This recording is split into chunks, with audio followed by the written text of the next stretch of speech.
আমাদের মানুষ হিসাবে কিছু দর্শনীয় নিন্দনীয় গুণ আছে। কি বললাম? মানুষ হিসাবে আমাদের প্রত্যেকের ভেতরে কিছু দর্শনীয় নিন্দনীয় এই গুণগুলো আছে। এটা আল্লাহ মানুষ বানানোর সময় দিয়ে দিয়েছে।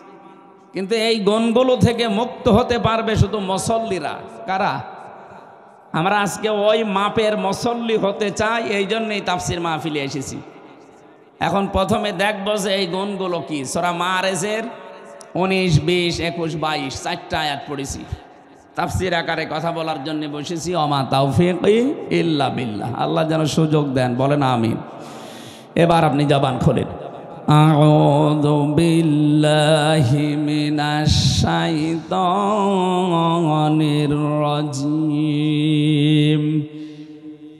বিসমিল্লাহির রহমানির রহিম।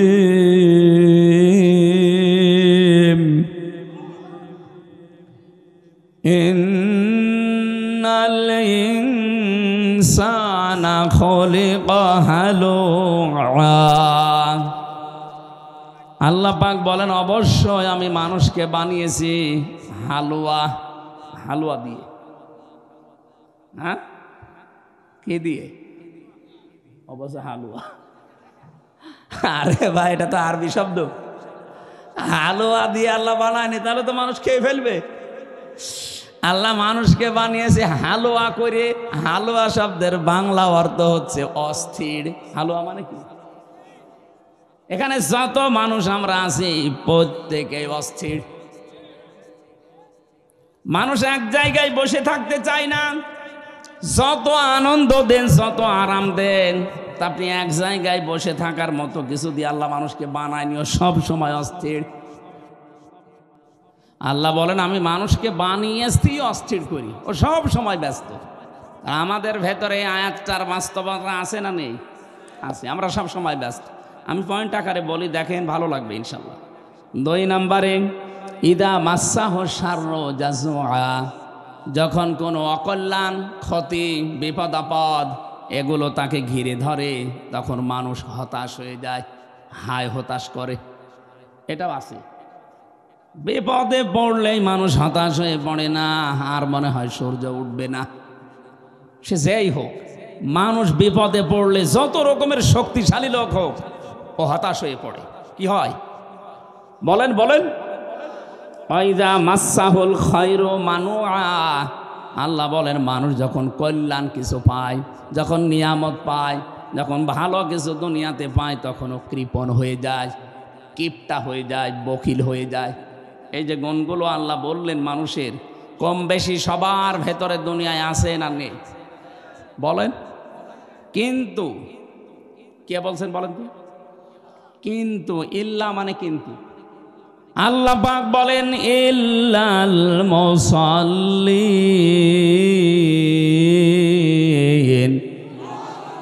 কিন্তু এই সমস্ত গুণগুলো তাদের ভেতরে হে নবী আপনি পাবেন না যারা মুসল্লি।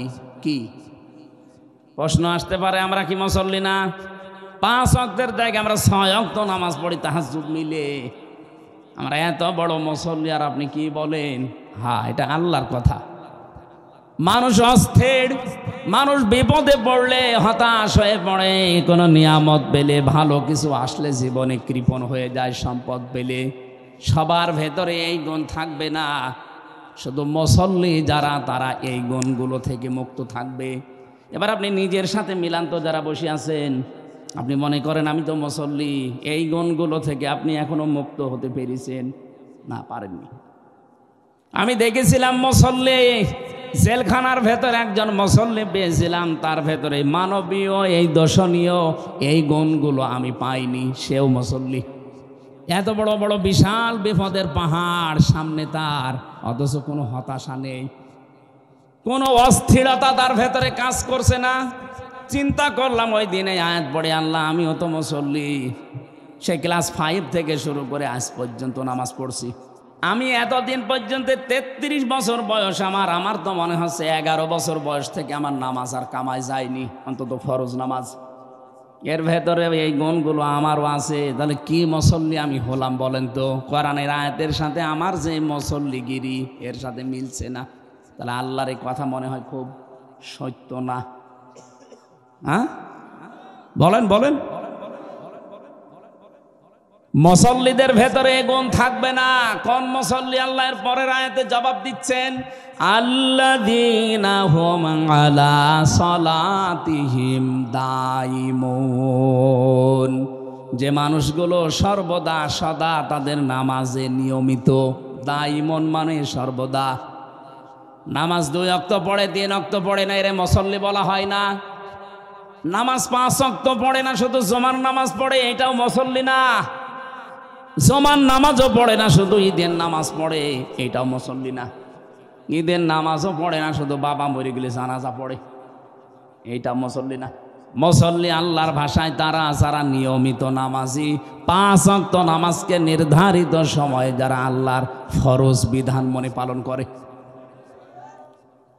পৃথিবীতে একটাই বিধান, আল্লাহ পাক বলেন এইটার জন্য আমি নিজে আমার নবীজিকে আরশে নিয়ে এসে তার উপরে লিখে দিয়েছি, ইন্নাস সালাতা কানাত আলাল মুমিনিনা কিতাবাম মাওকুতা।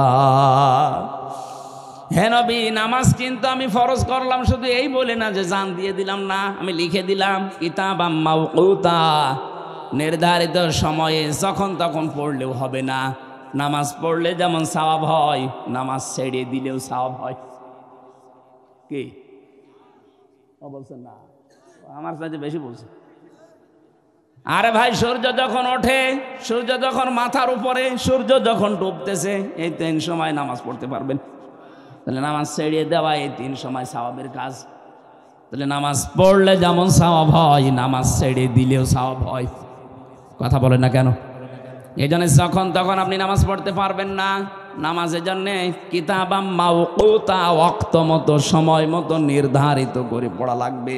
এই জন্য মুসল্লি আল্লাহর ভাষায় তারা যারা 5 ওয়াক্ত নামাজকে নির্ধারিত সময় আদায় করে নেয়। মানবীয় গুণ, দর্শনীয় কিছু গুণ আছে, এগুলো আমাদের ভেতরে সবার আছে, কিন্তু মুসল্লিদের ভেতরে নেই। প্রশ্ন আসতে পারে, এরকম মুসল্লি তো বাংলাদেশে নেই। হ্যাঁ আছে, খুব কম। কি আছে? কম। আপনি নামাজে লম্বা সেজদা দেবেন, নফল নামাজে দেখবেন আস্তে আস্তে অভ্যাস তৈরি হবে। এখানে এমন কেউ আছেন জীবনে 1 ঘন্টার জন্য একটা সেজদা দিয়েছেন? না। আমি জেলখানায় বহু মানুষ পেয়েছি যারা এক সেজদায় 40 মিনিট, 50 মিনিট, 1 ঘন্টা কাটিয়ে দিচ্ছে। কি বলছে সে জানে আর আল্লাহ জানে। আমরা মনে করি সুবহান রাব্বিয়াল আলা 3 বার বলতে না 30 সেকেন্ড লাগে, অথচ সে কি বলছে বলেন তো? 1-1.5 ঘন্টা সেজদায় পড়ে আছে। রাত 2:30টা 3টায় ওঠে 2 রাকাত নামাজ পড়তে 2 ঘন্টা চলে যাচ্ছে। যেহেতু নফল নামাজে মাতৃভাষায় চাওয়া জায়েজ আছে, আর সবচাইতে বেশি মানুষের দোয়া কবুল হওয়ার জায়গা সেজদায়। কোন মানুষ যখন সেজদায় চলে যায়, ও যেন আল্লাহর কাছাকাছি হয়ে যায়। ওয়াসজুদ ওয়াকতারিব, নবী আপনি বলেন যদি সেজদা দাও রবের কাছাকাছি চলে যাবা। জোরে বলেন সুবহানাল্লাহ। আমি সহ যারা এসেছি প্রত্যেককে আহ্বান জানাচ্ছি, জীবনে সময় পেলে একটু সেজদা লম্বা করে দিবেন। এর চাইতে মজা, আনন্দ, শান্তির জিনিস দুনিয়াতে আর নেই। স্বামী স্ত্রীর ব্যবহারে শান্তি আছে, এর চাইতেও 100 গুণ শান্তি পাবেন যদি সেজদার ভেতরে আপনি আনন্দ পান। জীবনে আপনার মাথা তুলতেই মন চাবে না। পৃথিবীর যত মজাদায়ক বস্তু আছে সব চাইতে আনন্দের জায়গা আল্লাহর এই কুদরতের পাটা। এখানে আল্লাহ মনে হচ্ছে পা আপনার কপালের সাথে দিয়ে রেখেছে। আপনি যদি এই সেন্স দিতে পারেন, কখন আধা ঘন্টা 45 মিনিট চলে যাবে আপনি টেরও পাবেন। আমাদের নামাজ যেহেতু ওই মানের হয় না, এজন্য আমরা নামাজের ভেতরে কোনো আনন্দ, শান্তি, স্বস্তি পাই না। স্বস্তি পাওয়া যায় 4 দোকানে যেখানে গেবদ হয়। কথা বলেন না কেন? বাজারে যেখানে হট্টগোল, শোরগোল, যেখানে গালিগালাজ হয়, এরকম জায়গায় আনন্দ লাগে, ভালো লাগে থাকতে। কিন্তু নামাজের সেজদায় আজ আমাদের কোনো আনন্দ নেই, মজা নেই, স্বস্তি নেই। কারণ অধিকাংশ মানুষ আমরা নামাজের সেজদায় যা বলি বুঝি না, আর বুঝলে ওর বাস্তবতা, রুহানিয়াত যেটা, ওটা আমরা পাই না।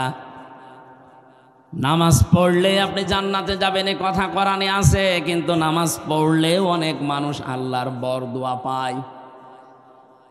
কোরআনে কারীম জানাচ্ছে ফাওয়াইলুল লিল মুসাল্লিন আল্লাযীনা হুম আন সালাতিহিম সাহুন। আল্লাহ বলেন ধ্বংস হয়ে যাক ওই নামাজিগুলো। কোনো বেনামাজিকে আল্লাহ বলেছে এখানে না, বলেছে ধ্বংস হয়ে যাক ওই মুসল্লিগুলো, ওই নামাজিগুলো যারা তাদের নামাজ সম্পর্কে উদাসীন। এই যে সাহুন এ শব্দের ব্যাখ্যা হয় চারটা। এক নম্বরে নামাজে দাঁড়াছে, নামাজের ভেতরে খুশু খুশু নেই। খুশু খুশু কি? দেড় স্থিরতা লাগবে নামাজে। এরকম মন নিয়ে নামাজে দাঁড়াবেন, মনে হচ্ছে যে আমি আল্লাহকে দেখতে পাচ্ছি। যদি এইরকম চোখ, এরকম অন্তর আপনার তৈরি না হয়, অন্তত এই বিশ্বাস নিয়ে দাঁড়ানোই লাগবে যে মালিক আমাকে দেখতেছে। এটা হয় আমাদের এই পরিবারে, এই পরিবেশে, এই মানে এখন আমি উঠতে পারিনি, তে আমার এই যে গুণগুলো দূর হবে কি করে? সুতরাং আমার মুসল্লি হতে চাই ওই মাপের, যে মাপের মুসল্লি হয়েছিলেন হযরতে তালহা রাদিয়াল্লাহু তাআলা আনহু। জীবনের ভেতরে পড়লাম তিনি নামাজে দাঁড়িয়েছেন খুশু খুশু নিয়ে, তেলাওয়াত করছেন সূরা কাহাফ। আলহামদুলিল্লাহিল্লাযী আনজালা আলা আবদিহিল কিতাবা ওয়া লাম ইয়াজআল লাহু ইওয়াজা। তার পাশে একটা বাচ্চা খেলা করছিল, পাহাড়ি এলাকা থেকে একটা সাপ এসে বাচ্চাটাকে জড়িয়ে ফেলেছে। হযরতে তালহার স্ত্রী দৃশ্য দেখার পরে দেখলেন স্বামী নামাজে আছে, ও নামাজ ছাড়ে না। আশপাশের লোকজন ডাক দিয়ে বাচ্চাটাকে বিপদ মুক্ত করে সাপটাকে মেরে ফেললেন। হইচই আরম্ভ হয়ে গেছে।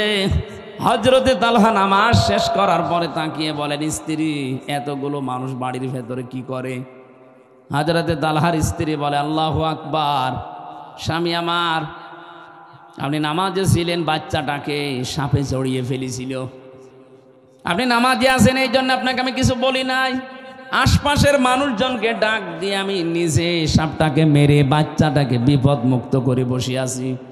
এতগুলো গ্যাঞ্জাম আওয়াজ, কত কিছু হয়ে গেল, একটা বারের জন্যও কি আপনার নজর ওইদিকে যায় নাই? হযরতে তালহা বলেন, স্ত্রী নামাজে যখন দাঁড়িয়েছি তখন আমার আল্লাহর সাথে কথা হচ্ছিল। আমাদেরও কথা হয় আল্লাহর সাথে না, জমির সাথে। নামাজে দাঁড়িয়ে কয় বিঘায় কয় বিঘা, কয় বিঘা জমিতে কয় মন ধান হবে ও হিসাব করে। কথা বলেন না কেন?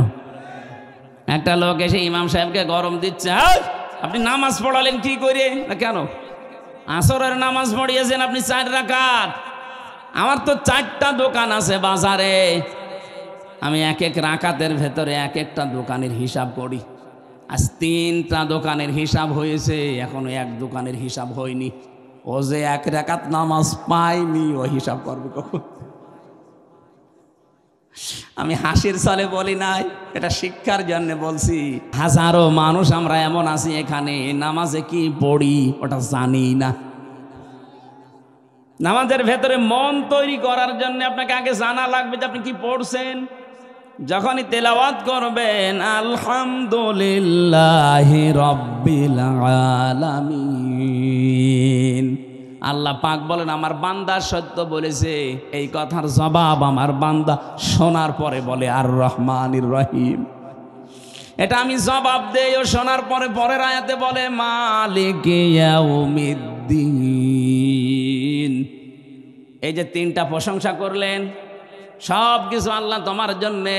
তুমি রহমান, তুমি রহিম, তুমি কিয়ামতের দিবসের একচ্ছত্র মালিকানা তোমার। কেউ ওই দিন কথা বলতে পারবে না। এ কথাগুলো নামাজে বলতে বলতে আমার আল্লাহ যেন এবার প্রশ্ন করছে, ওই কে তুই? এত প্রশংসা আমার করলি, কে তুই? কে তোর পরিচয় বল দেখি। এ পৃথিবীতে যত মানুষ নামাজ পড়ে সবাই কিন্তু এবার পরিচয় দিচ্ছে যে আমি এ দেশের বাদশার ছেলে। এই কথা বলে ইয়্যাকা না'বুদু ওয়া ইয়্যাকা নাস্তাঈন। হে আল্লাহ, তুমি আমাকে চিনতে পারোনি, আমি তো তোমার গোলাম। আমি কি? আমি তোমার গোলাম। কত ছোট হয়ে কথাটা বলা লাগে চিন্তা করেন তো। অথচ আপনি একজন সচিব, আপনি স্বরাষ্ট্রমন্ত্রী, এ দেশটা হেলনি দিয়ে আপনি চালাতে পারেন।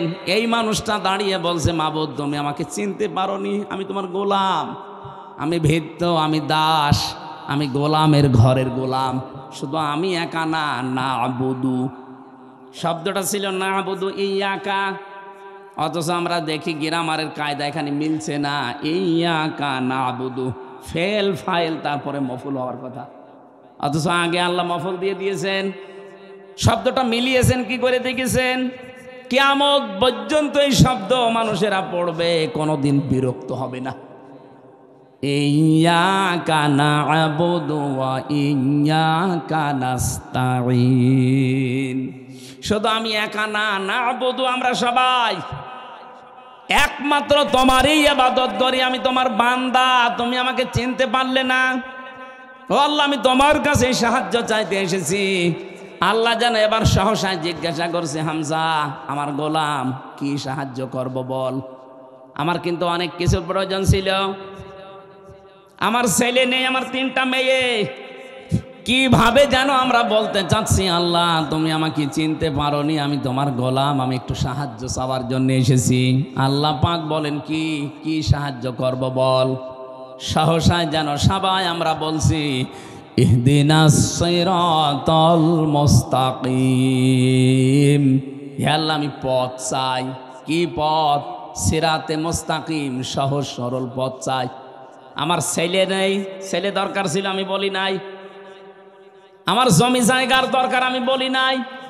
আমার চাকরি নেই আমি বলি নাই। আমার বহু জিনিসের অভাব আছে আমি বলি নাই। কি বলেছি? আমাকে সরল পথ দেখান। প্রশ্ন আসতে পারে, আল্লাহ যদি বলে বান্দা 3বার আমার প্রশংসা করলি, প্রথম 3টা আয়াতে প্রশংসা কার? আর জোরে বলেন। তুই আমার গোলাম বলে পরিচয় দিলি, আর আমি ছাড়া কারো কাছে তুই সাহায্য চাইবি না, চাইতে পারিস না, এই কথাও ঘোষণা দিলি। কথাবার্তারা শুনে তো মনে হচ্ছে তুই ভালো পথে আসিস। আবার কি হেদায়েত দেব তোরে বল?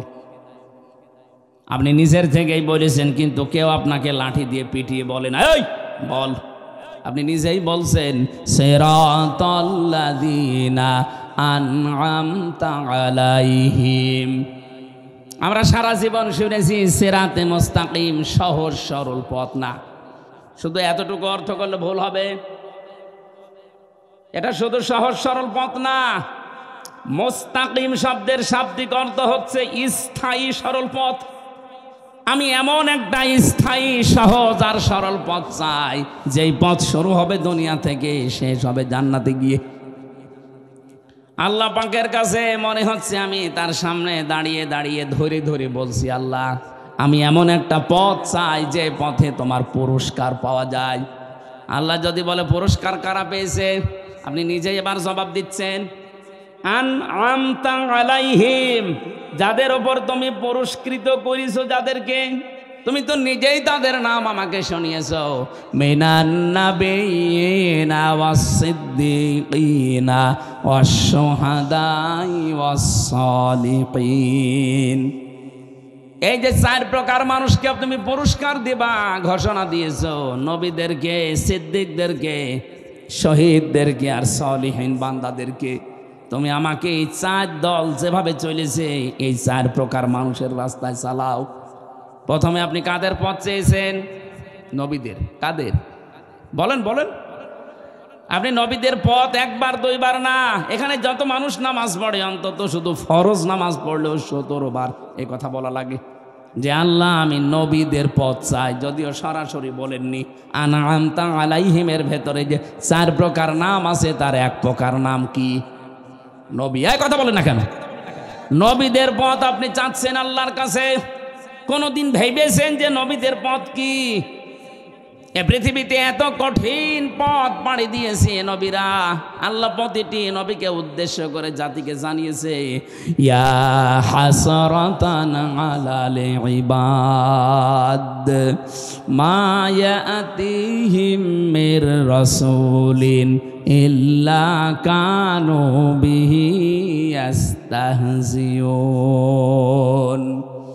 সূরা ইয়াসিনের 30 নম্বর আয়াতে আল্লাহ বলেন, আমার বান্দাদের জন্য আফসোস, আক্ষেপ, এমন কোন নবী রাসূল দুনিয়ায় পাঠালাম না যার সাথে ওই জামানার মানুষগুলো ঠাট্টা করে নাই, বিদ্রূপ করে নাই, উপহাস করে নাই। আপনি বলেন তো নবীদের চরিত্র খারাপ ছিল?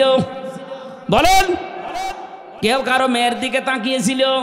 কারো ঘর ভেঙে দিয়েছিল? কারো পাকা ধানে মই দিয়েছিল? কেন তাদের উপরে ঠাট্টা বিদ্রূপ? একটা বারের জন্য আপনি নামাজের ভেতরে দাঁড়িয়ে চিন্তা করলেন না, আমি যে চাইলাম কি, আল্লাহ যদি সত্যি আমাকে নবীদের পথ দিয়ে দেয় আমি কি টিকে থাকতে পারবো? তো পৃথিবীর ইতিহাস এইটাই বলে, নবীদের অধিকাংশ নাম ওই জামানার মানুষেরা পাল্টিয়ে দিয়েছে। ইব্রাহিম নবীর নাম পাল্টিয়ে দিয়েছে, তার উম্মতের ভেতরে কিছু মানুষ আব্রাহাম, এখনো পর্যন্ত আছে খ্রিস্টানরা আব্রাহাম বলে ডাকে ইব্রাহিমকে।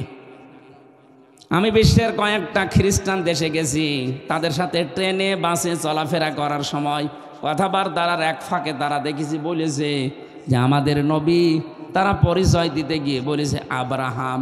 আব্রাহামকে পরবর্তীতে জানলাম ইব্রাহিম।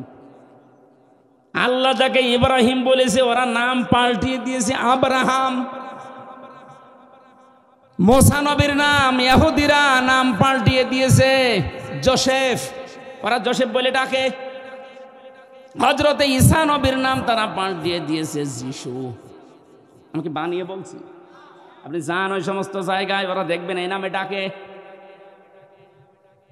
নবীদের বিখ্যাত সাহাবী হযরতে জাবের, খ্রিস্টানরা তার নামটা পর্যন্ত পাল্টিয়ে দিয়েছে আল জাবরা, একটা সাবজেক্ট বানিয়ে দিয়েছে। আল জাবরা সাবজেক্ট নেই? আপনি তাকান দুনিয়ার দিকে, নবীদের নাম পর্যন্ত মানুষ কিন্তু পাল্টিয়ে দিয়েছে।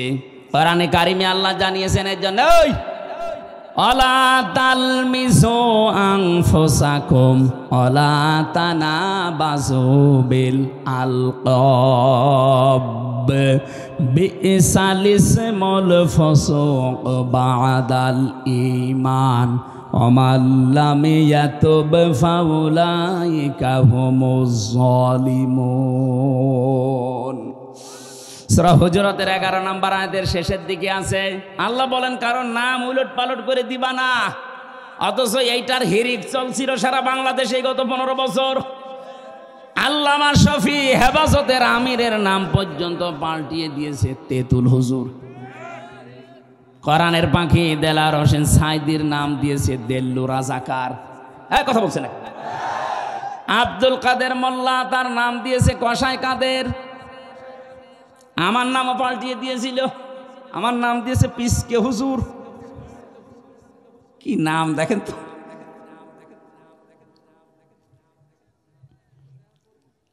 অথচ নাম পরিবর্তন করে উলট পালট করে ডাকা, এটা কিন্তু কবিরা গুনাহ। তোমরা ঈমান আনার পরে কাউকে উলট পালট নামে ডাকবা না। এই বাংলাদেশে নাম পরিবর্তনের যে হিড়িক চলছিল, কত জায়গায় কত নাম পাল্টিয়ে উল্টা পাল্টা নাম বসিয়ে দিয়েছে।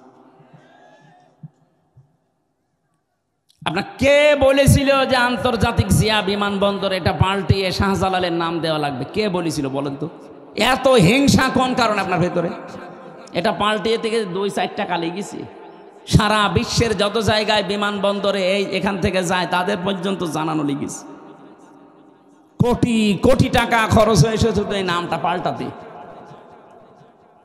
কি হয়েছিল? সে কি দেশের জন্য কাজ করে নাই?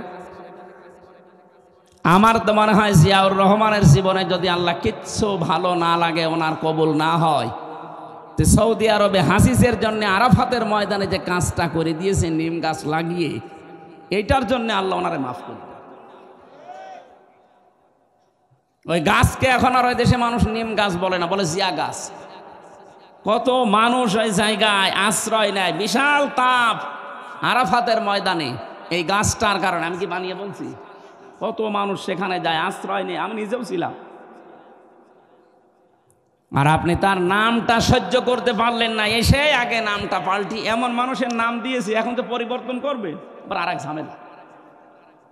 এই যে নাম পাল্টিয়ে দেওয়ার হিড়িক, এটা ইহুদি আর খ্রিস্টানদের একটা চক্রান্ত। ওরা খালি নাম পাল্টায়। এই ভারতে এখন শুরু হয়েছে বিভিন্ন মুসলমানদের ঐতিহাসিক নামগুলো এই পৃথিবীর নিকৃষ্ট মানুষের তালিকায় যাদের নাম আছে তার ভেতরে একজন অন্যতম, এখন যিনি দায়িত্বে আছে।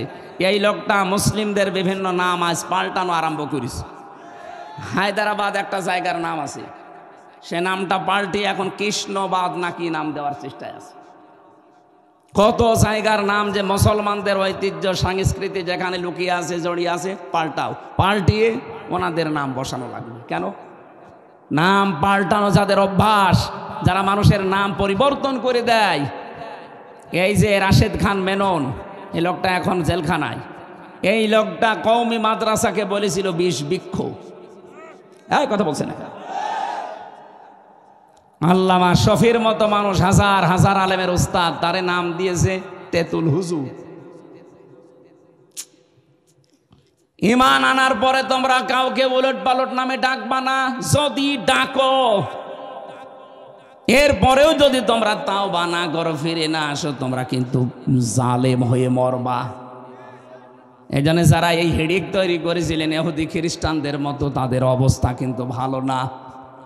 আমি যে বিষয়টার জন্য পর্যন্ত নিয়ে এসেছিলাম, আনামতা আলাইহিম, হে আল্লাহ আমি পথ চাই, যাদের পুরস্কার দিয়েছ তাদের ১ নম্বরে পুরস্কার পেয়েছে নবীরা।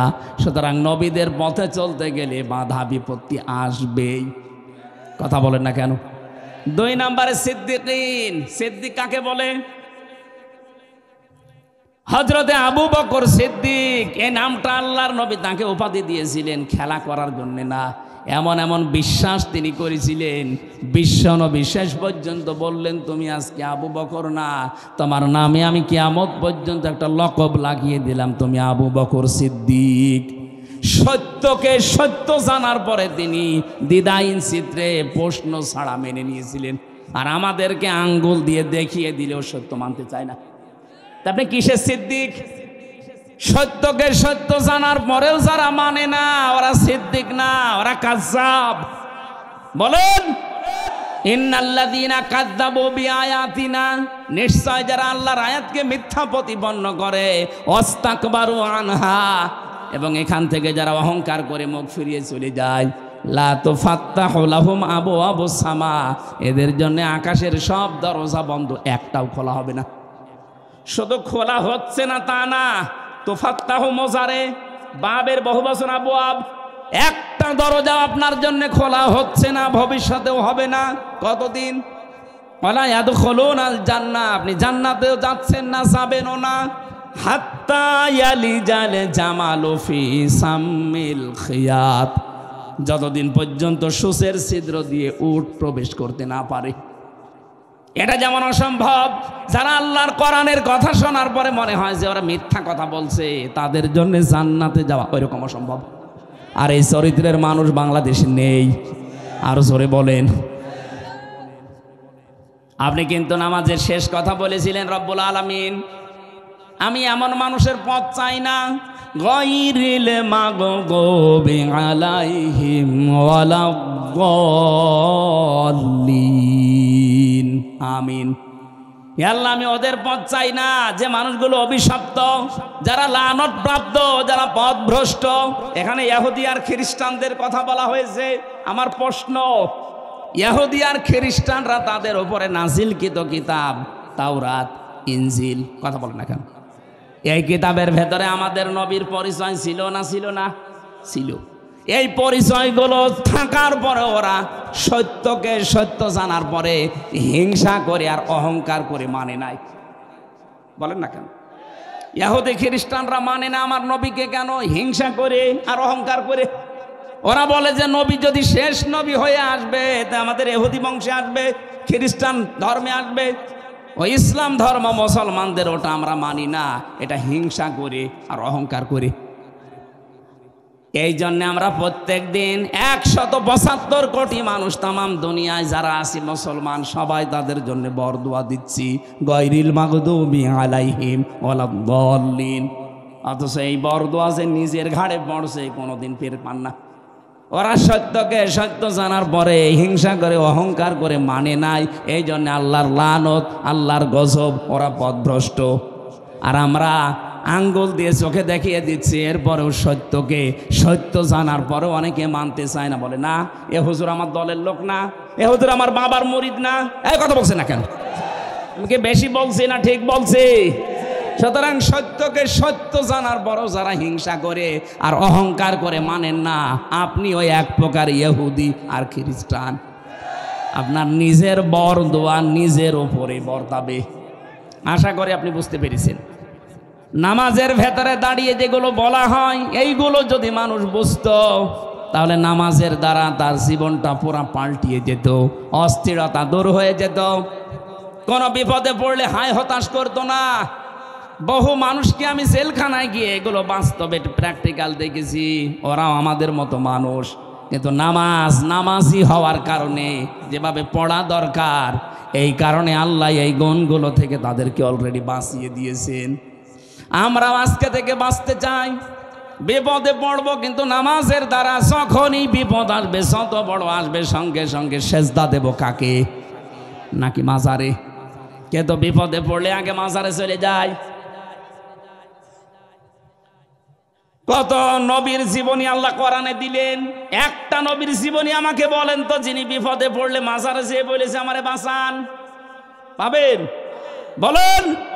যত বড় বিপদ হোক, আপনার তো বিয়ের 10 বছর পরে ছেলে মেয়ে হয় না। হযরতে ইব্রাহিম নবীর বিয়ের 91 বছর পর্যন্ত সন্তান হয়নি। একটা দিনের জন্য তিনি কোনো মাজারে, কোনো কবরে, কোনো বাবার কাছে গিয়ে বলেছিলেন যে একটা সন্তান দেন? বলেন। তিনি বলেছিলেন, সেজদা দিয়ে বলতেন, রব্বি হাবলি মিনাস সলিহিন, হে আল্লাহ তুমি আমাকে নেককার সন্তান দাও। একদিন 2 দিন না, বিয়ের পরে 91 বছর পর্যন্ত একই দোয়া করেছেন। কতদিন? 91 বছর পরে আল্লাহ তার ডাকে সাড়া দিয়ে তাকে একটা সন্তান দিলেন। ফাবাশশার না হবে গোলামিন হালিম, হে আল্লাহ তুমি আমাকে সুসংবাদ দিলে হালিমের। কিসের? একে চাচা হালিম? কি হালিম? মামা হালিম, চাচা হালিম না। এমন সন্তান আমাকে দাও যে ধৈর্যশীল। হযরত ইসমাইল যে ধৈর্যের পরীক্ষা দিয়েছিলেন পৃথিবীতে, এইরকম জায়গায় দাঁড়িয়ে এত বড় বিশাল ধৈর্যের পরীক্ষা আজও কেউ দিতে পারেনি, কেউ পারবেও না। হযরত ইসমাইলকে আল্লাহ উপহার দিলেন। খুব খেয়াল করে শুনবেন। হযরত ইসমাইল আসলেন, ওনাকে ওই বাচ্চা অবস্থায় রেখে এসেছিলেন মরুভূমিতে। কাবা শরীফের এলাকায় ওই চত্বরে রাখার পরে তিনি দোয়া করেছিলেন, মাবুদ আমার এই সন্তান আর স্ত্রীকে রেখে গেলাম, দুধ এবং গোশতের অভাব যেন কোনোদিন না হয়। ওই এক দোয়া করেছিলেন। আজকের এই দিন পর্যন্ত কাবা শরীফের আশপাশে আপনি যে দেখবেন দুধ আর গোশতের অভাব নেই। হ্যাঁ, অন্যান্য ফল মাকড় আপনি ওখানে জন্মাতে দেখবেন না, ওগুলো তায়েফে হয়, আল কাসিমে হয়। কিন্তু এই জায়গায় পুরো আরব জাহানের ভেতরে বাংলাদেশের মতো 14টা দেশ যত বড়, সৌদি আরব একা এত বড়, এই বিশাল দেশে শুধু এই মক্কা এরিয়াতে দুধ, সে উটের দুধ বলেন, ছাগলের দুধ বলেন, দুম্বার দুধ বলেন, কোনো দুধের অভাব নেই, গোশতের অভাব নেই। হযরত ইব্রাহিম আমাদের জাতির পিতা দোয়া করেছিলেন একদিন 1000 বছর আগে, সেই দোয়া এখনো পর্যন্ত বলবৎ আছে, থাকবে ইলা ইয়াউমিল কিয়ামা, কিয়ামত পর্যন্ত। তার দোয়া কবুল হয়েছে কি করে লক্ষ্য করেন। হযরত ইব্রাহিম যখন বলেছিলেন আমাকে তুমি নেককার সন্তান দাও, আল্লাহ বলেন আমি গোলামিন হালিম দিলাম। উনি চিন্তা করলেন কেমন হালিম দেখে। হযরত ইব্রাহিমকে আল্লাহ যখন স্বপ্নে দেখিয়েছেন, ফালাম্মা বালাগা মাআহু সায়া ক্বালা ইয়া বুনাইয়া ইন্নী আরা ফিল মানামি আন্নী আযবাহুকা ফানজুর মাযা তারা। একটু খেয়াল করবেন, এখানে শিক্ষা আছে। হযরত ইব্রাহিম আলাইহিস সালাম সন্তানটা রেখে এসেছিলেন বাচ্চা বয়সে মরুভূমিতে। 13 বছর পরে সন্তানের সাথে দেখা। কত বছর বলেন?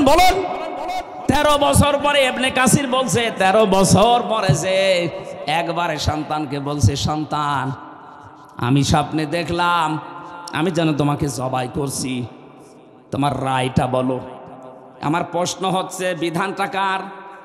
এই যে আমি তোমার আসবাহুকা ফাংজুর মাজা তারা, আমি স্বপ্নে দেখলাম তোমাকে জবাই করছি, এটা দেখিয়েছে কে?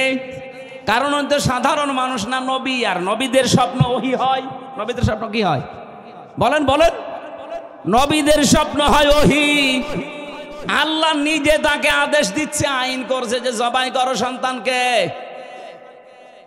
এবার আমার প্রশ্ন, উনি কেন এসে নিজের সন্তান ইসমাইলকে বলবে, বাবা ইয়া আবাতি ফাআল মা তোমার ফাংজুর মাজা তার, আমি দেখলাম তোমাকে জবাই করছে, এবার তোমার রায়টা বলো দেখি। কেন তার কাছে জিজ্ঞাসা করা লাগবে? ও কি বালেগ ছেলে, মাত্র 13 বছর বয়স। জবাব পেয়েছি আমি তাফসীরের ভেতরে। হযরতে ইব্রাহিম আলাইহিস সালাম ওইসে দোয়া করেছিলেন, রব্বি হাবলি মিনাস সালিহিন, হে আল্লাহ আমাকে নেককার সন্তান দাও। জবাবে আল্লাহ যে গোলামিন হালিম দিলেন, সহনশীল ধৈর্যশীল একটা সন্তান। উনি চিন্তা করলেন, দেখি এবার পরীক্ষা করে কেমন হালিম দিয়েছে। একই চাচা হালিম না মামা হালিম? কেমন ধৈর্যশীল সন্তান আমি আজকে দেখি। নয়তো বিধান আল্লাহর, সন্তানকে ডাক দিয়ে জবাই করে দেবে। এই জায়গায় আবার বারবার প্রশ্ন করা দরকার কি, যে তোমার রায় বলো। উনি জানতে চেয়েছিলেন আল্লাহ যে হালিম দিলেন আসলে হালিম কিনা দেখি। সন্তান ওই রকম হালিম, ডাক দিয়ে বলে, ইয়া বাতি ফাআল মা তুমার, হে আমার বাবা, যা আদিষ্ট হয়েছেন আপনি পালন করেন। সাতাজিদুনি ইনশাআল্লাহু মিনাস সাবিরিন।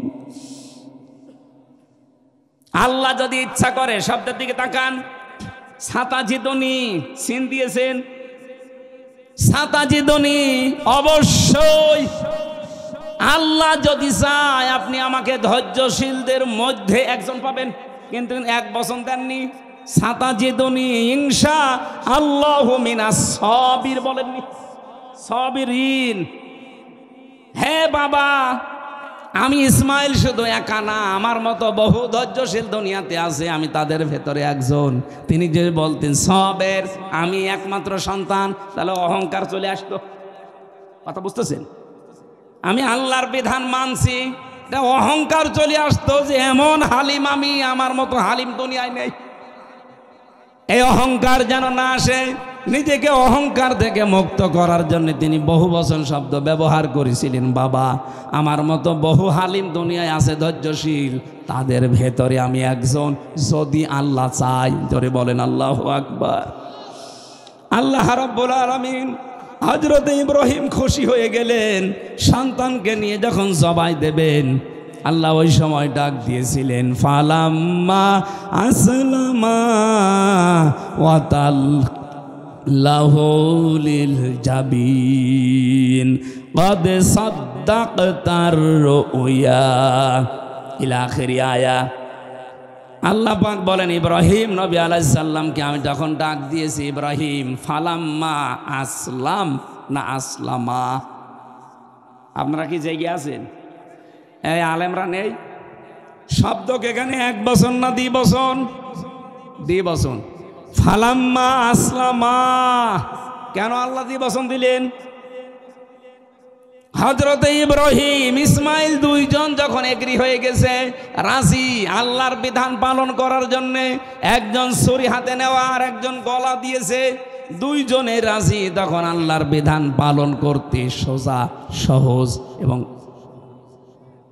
সহজ হয়ে গেছে। বাংলাদেশের দিকে আয়াতটা মিলালে আমরা এখন দেখতে পাই, এই দেশে শুধু যারা টুপি মাথায় দেয় আর নামাজ পড়ি, এরা যদি চায় যে দেশে আল্লাহর বিধান কায়েম হোক, সম্ভব না। কথা বলেন না কেন?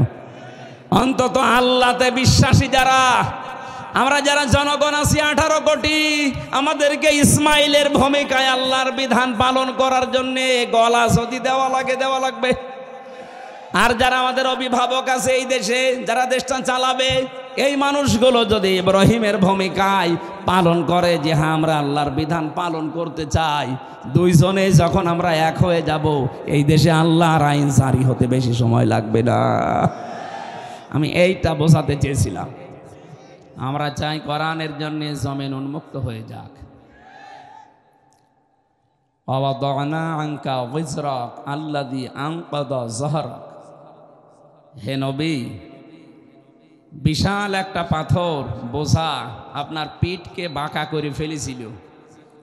১৫০০ বছর আগে বিশ্বনবীর পিঠকে বাঁকা করে দিয়েছিল যেই পাথর, যেই বোঝা, ওটা ছিল IM জাহিলিয়াতের বোঝা।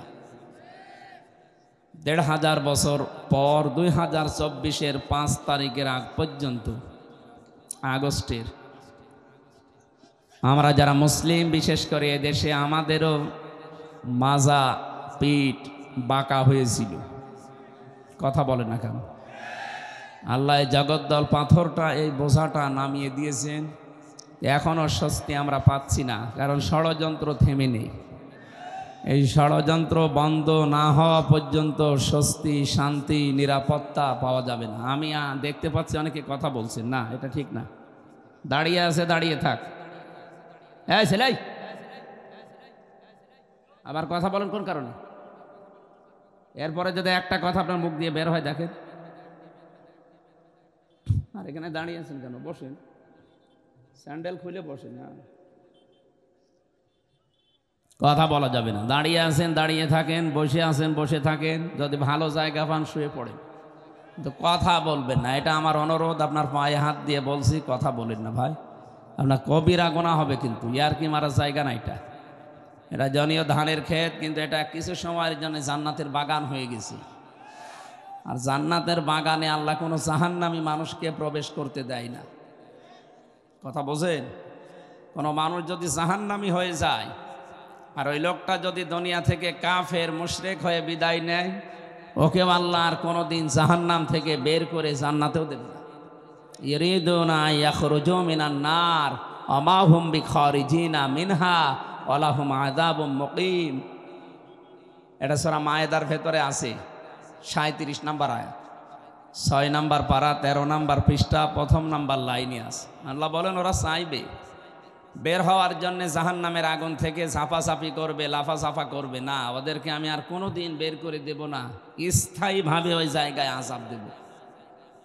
সূরা জুমারের 20 নম্বর আয়াতে আছে, আফামান হাক্কা আলাইহি কালিমাতুল আযাব আফা আনতা তুনকিদু মান ফিন্নার। হে নবী, আমি যদি ফায়সাল্লা সিদ্ধান্ত নিয়েই ফেলি যে ওকে জাহান্নামে দেব, যে লোকটা জাহান্নামে চলে গেছে, ওরে কি আপনি পারবেন বের করে নিয়ে আসতে? না, আপনি বোঝেননি, জবাব দেবেন বুঝে শুনি। এখানে অনেক আলেম বসে আছে। আফা আংতা, আংতার আগে ফা আছে, এর আগে হামজা আছে, লম্বা হামজা। আমিও তো লম্বা নাকি? না, আমি না। আলিফের ওপরে জবর জের পেশ দিলে কি হয়ে যায়? হামজা হয়ে যায়। এখানে যে হামজাটা আছে, এর ওপর আবার জবর দেওয়া আছে। এটা প্রশ্নবোধক চিহ্নের জন্য দেওয়া হয়, এটা ইন্টারগেটিভ সেন্টেন্স। আল্লাহ প্রশ্ন করছেন রাসূলুল্লাহকে, এদিকে তাকান, আফা আনতা, আপনি কি পারবেন তুনকিজু মান ফিন্নার, ওই লোকটাকে জাহান্নাম থেকে বের করে নিয়ে আসতে, যাকে আমি সিদ্ধান্ত নিয়ে ফায়সাল্লা করে পাঠিয়ে দিয়েছি জাহান্নামে? কাকে বলছেন? রাসূলুল্লাহকে। কাকে? কে বলছেন? নবীজি যদি না পারে, আমরা মনে হয় পারবো নাকি? এই জন্যে জাহান্নামে যদি কেউ চলে যায়, ওই মানুষকে আপনার আবার 10 বছর 20 বছর পরে আমরা বের করে নিয়ে আসবো, এই ধান্দায় অনেকে আছে। এই যে যারা হাফেজ হয়ে আজকে পাকড়ে নিল, অনেক মানুষের ধারণা আছে, কোনো চিন্তা নেই, 10 জন অন্তত বের করে নিয়ে আসবে। অথচ হাদিসটা হচ্ছে মান ক্বারাআল কুরআনা ফাস্তাযহারাহু, যে ব্যক্তি কোরআন পড়ে আর কোরআনকে বিজয়ী করার জন্যে, ইজহার করার জন্যে, স্পষ্ট করার জন্যে, কায়েম করার জন্যে, দাঁড় করানোর জন্যে, প্রতিষ্ঠা করার জন্যে চেষ্টা করে। যারা হাফেজ হয়ে গেল, এরা যদি কোরআন পড়ে, কোরআন পড়া মানে এই যে কিছুক্ষণ আগে যে পড়লো, এক আয়াত পড়ার পরে ভুলে গেছে, এইরকম না। পড়তে হলে আপনাকে 4টা শর্ত মেনে পড়া লাগবে। কয়টা? আমি ক্লাস করছি এখন, এই ক্লাসের ছাত্র আপনারা, আমি শিক্ষক হওয়ার যোগ্য না, কিন্তু 1 ঘন্টা আপনাকে ক্লাস করা লাগবে। থাকবেন না আপনারা? একেবারে ছাত্রের মতো নিস্তব্ধ হয়ে যাবেন, যেটা বুঝবেন জবাব দেবেন, না বুঝলে চুপ করে থাকবেন। এখানে যারা আলেম আছে তাদেরকে জিজ্ঞাসা করবেন। পড়তে হলে 4টা শর্ত মানা লাগে। 1 নম্বরে শুদ্ধ করে পড়তে হয় যে কোনো বিষয়। যদি অশুদ্ধ পড়েন তাহলে অর্থ পাল্টিয়ে যাওয়ার সম্ভাবনা বেশি। কথা বুঝতেছেন?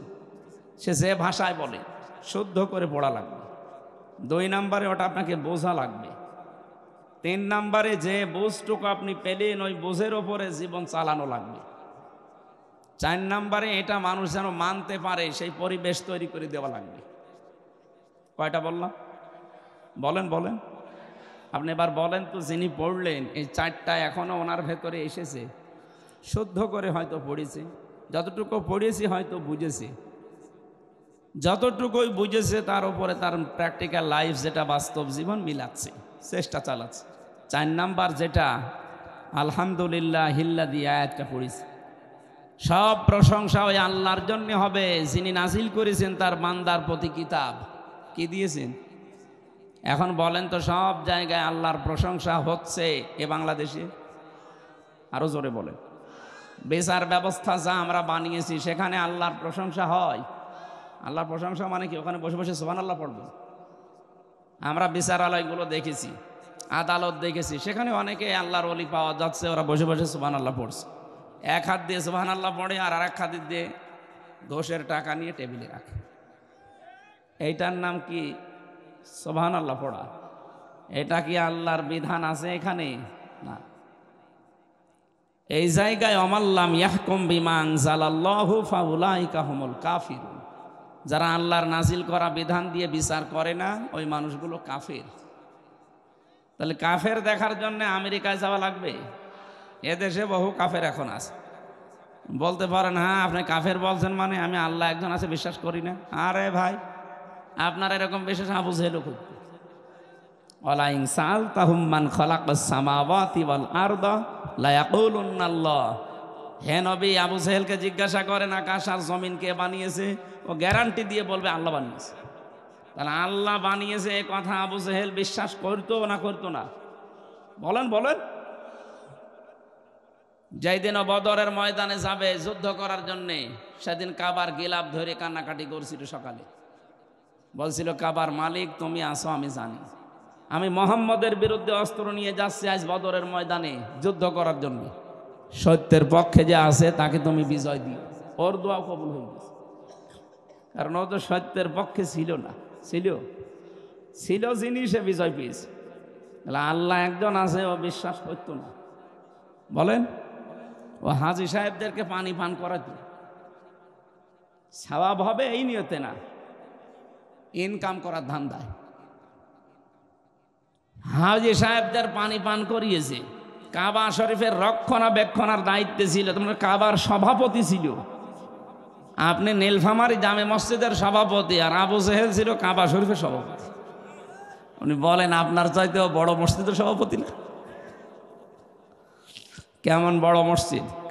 খালি 2-3 লাখ মানুষ ধরে একা, এই নাকি? না। ইন্না আউওয়ালা বাইতি উযিআ লিন-নাস লাল্লাযী বিবাক্কাতা মুবারাকা ওয়া হুদাল লিল আলামিন। এই পৃথিবীর সর্বপ্রথম ঘর যেটা মানব জাতির জন্য বানানো হয়েছে সেটা মক্কায়। বাক্কা মানে মক্কা। বাক্কা মানে কি? এটা হচ্ছে মক্কার প্রাচীন নাম। কোরআনে কারিমে আল্লাহ মক্কার জায়গায় বাক্কা দিয়েছে। এই শহরের সর্বপ্রথম যে ঘরটা বানানো, এখানে আল্লাহ মোবারক বরকত দিয়ে রেখেছেন এবং পথ নির্দেশিকা আছে পৃথিবীর মানুষের জন্য। এইরকম একটা ঘরের সভাপতি ছিল আবু জেহেল। মারণের পরে ওকে আল্লাহ কি আপেল খাওয়াচ্ছে? আমি 2016 সালে গিয়েছিলাম হজে। বদরের ময়দানে আমারে নিয়ে গেল, যে ওই ময়দান দেখার জন্য। পাশে আমারে বলছে ড্রাইভার সাহেব যে এই যে এটা আবু জেহেলের কবর, এখানে বহু পানি দেওয়া হয়, কিন্তু কবরে ওরে তো আর মানে সে আদর করে মাটি দেয়নি, ওরা উব্দ করে রেখে দিয়েছে। এক কবরের ভেতরে 14 জন। কয়জন? 14 জন মরে গিয়েছিল না কাফের? ওখানে থেকে গ্যালন গ্যালন পানি উঠতেছে। পাশেই খেজুর বাগান, ওই পাশে সাহাবীদের কবর। কি শান্ত নির্মল পরিবেশে শুয়ে আছে তারা। আর এই শয়তানের কবরে এত পানি দেওয়া হয়, কোনো গাছ বাঁচে না, গাছ হলে মরে যায়। আল্লাহ ওরে আপেল খাওয়াচ্ছে, শরবত খাওয়াচ্ছে, কি খাওয়াচ্ছে টের পাচ্ছেন? নবীজি বলেন, আমি স্বপ্নে দেখেছিলাম মেরাজের রাত্রে আমার চাচা আবু লাহাব আর আবু জেহেল, এটা আপন চাচা না, এটা গিরাম সম্পর্কের চাচা, আর আবু লাহাব ছিল আপন চাচা। এই দুইজনকে ফেরেশতারা জাহান্নামের শিকল লাগিয়ে চারিদিকে আগুন লাগিয়ে দিয়েছে। তার মানে আগুন লেগে গেছে ওর কবরে, এটা নবীজি নিজে দেখে এসেছেন। এই জন্যে তো কোনো গাছ হয় না, পানি দিলেও গাছ মরে যায়। তা আমি বোঝাতে চাচ্ছিলাম, আল্লাহ একজন আছে, আমরা যেমন বলি ও বিশ্বাস করত, কিন্তু আল্লাহর শক্তির সাথে, পাওয়ারের সাথে ও আর একজনকে যোগ করত। আমরা যেমন যোগ করে বসে আছি। বলতে পারেন আমরা যোগ করি মানে, হ্যাঁ, ক্ষমতার উৎস জনগণ, এটা অনেকে বিশ্বাস করে না। অনেকের লেখাও আছে গঠনতন্ত্রে, ক্ষমতার উৎস জনগণ, এটা শিরিক। এটা যদি কেউ বিশ্বাস করেন সে মুশরিক। কথা বলছে না কেন? আমি বললাম না ক্লাস চলছে, আজকে কিছু সংশোধন হয়ে যাওয়া লাগবে। সুতরাং এই বিশ্বাসে যারা আছেন আপনার ইমান নেই, আপনার নামাজ, রোজা, হজ, যাকাত, দান, সাদগা, এই রাত জেগে মাহফিলে বসা সব মাঠে মারা যাচ্ছে। প্রমাণ করার জন্য কোন বড় হুজুর নিয়ে আসবেন, নিয়ে আসেন, যান। যদি মনে হয় যে ছোট মানুষ কি বলতেছে, কি বলছে মানে, যত বড় হুজুর নিয়ে আসবেন, নিয়ে এসে বসিয়ে রাখেন। আল্লাহ ক্ষমতার উৎস, এ কথা যারা বিশ্বাস করে না, যারা এ কথা বিশ্বাস করে জনগণ ক্ষমতার উৎস, তারা শিরিক করছে, ওরা মুশরিক। আর মুশরিক মরে গেলে ওর আমল নামা আল্লাহ ধনী কণার মতো ওর মুখের উপর এভাবে নিক্ষেপ করবে। এটা আমি বানালাম। অকাদিমনা ইলা মা আমিলু মিন আমালিন ফাজআলনাহু হাবাআম মানসুরা। 23 নম্বর আয়াত, 19 নম্বর পারা, প্রথম নাম্বার পৃষ্ঠা, 4 নম্বর লাইনে আছে। এটা ফুরকান সূরা। আল্লাহ বলেন, যারা শিরিক মিশ্রিত কোনো আমল নিয়ে আসবে, ওটা ধলি কণার মতো ওর মুখের উপরে নিক্ষেপ করে দেব। বলেন নাউজুবিল্লাহ। এই জন্য যেটা বোঝাতে চাচ্ছি, কাটসাট কথা। আপনি যদি আল্লাহ বাদে অন্য কাউকে ক্ষমতার উৎস মনে করেন, বিশ্বাস করেন, ওই আকীদা নিয়ে থাকেন, আপনি মুশরিক, আপনার জান্নাত নেই। আপনাকে আবু জেহেলের মতো জাহান্নামে যাওয়া লাগবে। দুনিয়ার এই ছোট্ট জীবনে পরীক্ষায় এসে ফেল করে আবু জেহেলের মতো জাহান্নামী হবেন, আমরা এটা চাই না। আমরা চাই, আমরা সবাই জান্নাতে যেতে চাই। বলেন, এই জন্য যারা এখানে এসেছেন, এ মানুষগুলো আজকে আমরা চাই তেলাওয়াতকৃত যে আয়াতগুলো পড়লাম, এখান থেকে অন্তত আমরা যেন কিছু নিয়ে যেতে পারি। আল্লাহ তুমি আমাদেরকে কিছু দিও, বলেন আমিন। 1500 বছর আগে নবীজির পিঠ থেকে আল্লাহ আইয়ামে জাহিলিয়াত, কি বললাম, আইয়ামে জাহিলিয়াতের যে বিশাল পাথর বোঝা সরিয়ে দিয়েছিলেন। আর 1500 বছর পর 2024 সালের 5 আগস্টে আমি জাহিলিয়াতের একটা পাথর আমাদের বুক থেকে আল্লাহ সরিয়ে দিয়েছে। আমার মনে হচ্ছে শব্দ দুইটা প্রায় কাছাকাছি, আই এম এ আর আমি, দুইটা একরকম না? আপনি রাগ করলেও আমি বলবো, কারণ ওদের যে কর্মকাণ্ড 15.5 বছরে পেলাম, এই কারণে বলছি। বিশেষ করে 2006 থেকে 24 পর্যন্ত যে অত্যাচার, জুলুম আর নির্যাতন চালিয়েছে মানুষ হয়ে, মানুষের উপরে আত্মীয় স্বজনও বাদ দেয়নি, নিজের আত্মীয় বাদ দেয়নি। আমার বংশের 100 জনের 98 জন এই দলে ছিল। তারা যে অত্যাচার করেছে, আমি আপন তাদের ভাতিজা, আপন ভাতিজা তাদের, অথচ আমি 3টা বছর জেলে থাকাকালীন তারা আনন্দ করেছে। এই যে অত্যাচার, জুলুম, নির্যাতন এভাবে করলেন, আপনার বিবেক কি মরে গিয়েছিল? আপনি নিজেও জানতেন যে আমার এই ভাইয়ের ছেলে কিচ্ছু জানে না, এ নিরপরাধ, এ কোরআনের কথাগুলো প্রচার করে বেড়ায়, এইটাই তার অপরাধ। এটা যদি আমার অপরাধ হয়, তাহলে আমার গ্রামের যে মসজিদে যারা ওরা নামাজ পড়তো, ওরা এই কোরআন দিয়ে পড়তো না? আমি প্রচার করি, ওরা কোরআনে কারিমের আয়াত দিয়ে নামাজ পড়ে। ওরা অপরাধী হলে ওরা অপরাধী, কিন্তু ওদের কোনো বিচার নেই। আমার ধোয়া তুলসী পাতা, আর যত দোষ এই নন্দ ঘোষের। সুতরাং এই জুলুম, নির্যাতন, অত্যাচারের সাথে যারা ছিলেন, পৃথিবীর বিভিন্ন দেশে আমরা যুগে যুগে দেখেছি, জালেম যারা মানুষের উপর অত্যাচার করেছিল, তাদেরকে নিষিদ্ধ করা হয়েছে। এরই ধারাবাহিকতায় আমরা চাই এদেশে 15.5 বছরে যারা জুলমের সাথে, নির্যাতনের সাথে, অত্যাচারের সাথে যারা জড়িত, এ রাষ্ট্রীয়ভাবে তাদেরকে কিয়ামত পর্যন্ত নিষিদ্ধ করে দিই। এটা মানবতার শত্রু। যতদিন থাকবে একটা ক্যান্সার, শরীরে ক্যান্সার থাকলে না কাটা পর্যন্ত আপনি ভালো হবেন না। এই জন্য ক্যান্সারগুলো আমার মনে হয় বাদ দেওয়াই ভালো।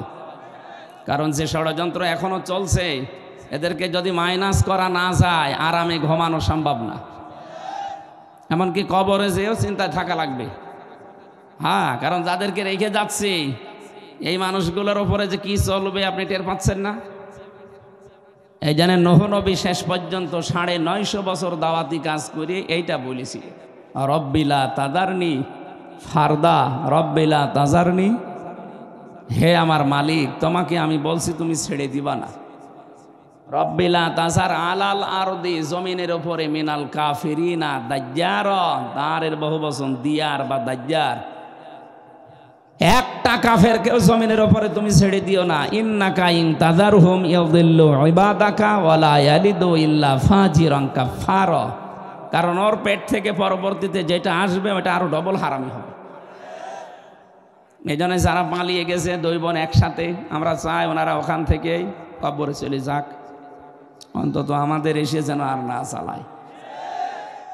পরবর্তী প্রজন্ম আমরা যারা রাজনীতিকে রেখে যাব তাদেরকে আমরা হযরত ওমরের মতো রেখে যেতে চাই। আর এইটা করতে হলে এই জুলুমের বিচার হওয়া লাগবে। আন্তর্জাতিক অপরাধ ট্রাইব্যুনালের ঘোষণা আজকেও শুনেছেন, 13 জনকে হাজির করেছিল গতকাল। বিচার ব্যবস্থা শুরু হয়ে গেছে। 1 নম্বর আসামি ওনারা 2 জন যারা পালিয়েছে। আলহামদুলিল্লাহ, ঠিকই বলিস ভাই, আলহামদুলিল্লাহ। কারণ বিচার যদি না হয় আগামীতে যারা রাষ্ট্র ক্ষমতায় বসবে তারা আরো ডবল হারামি হবে। এই জন্য চাই বিচার হোক, এটা যেন একটা লিসন হয়ে থাকে, শিক্ষা হয়ে থাকে। কিয়ামত পর্যন্ত কোনো জালেম কেউ যদি বসেও পড়ে চেয়ারে, ও যেন ভয়ে থাকে না। দরকার নেই ভিক্ষা, কুকুর ঠেকা। আল্লাহ আমাদেরকে ওইটা যেন দেখার তৌফিক দেন, বলেন আমিন।